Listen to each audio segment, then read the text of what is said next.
اتفرج للآخر واحكم بنفسك، هل هي دي أخلاق حسين الشحات ولا فعلا ما كانش قصده التنمر على لاعب الزمالك؟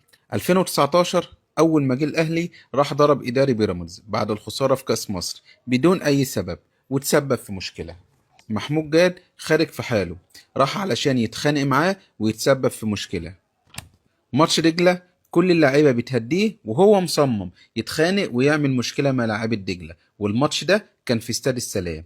ساب لاعيبة دجلة في استاد السلام وراح يتخانق مع جهازهم الفني في بطرسبورت.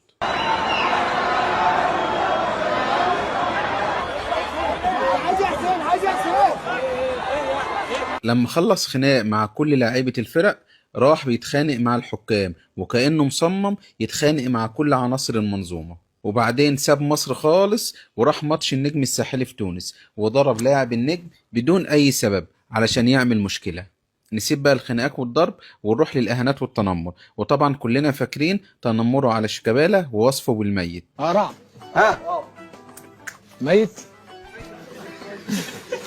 كبالة ممنوع. بعد ضرب الجزاء ماتش بيراميدز بيشاور لجهاز ولاعيبه بيراميدز علشان يخلق معاهم مشكله. طبعا كل ده كوم، ومن ينسى ضربه لمحمد الشيبي وسابه لدين الله، استغفر الله العظيم. وطبعا ده كوم تاني خالص.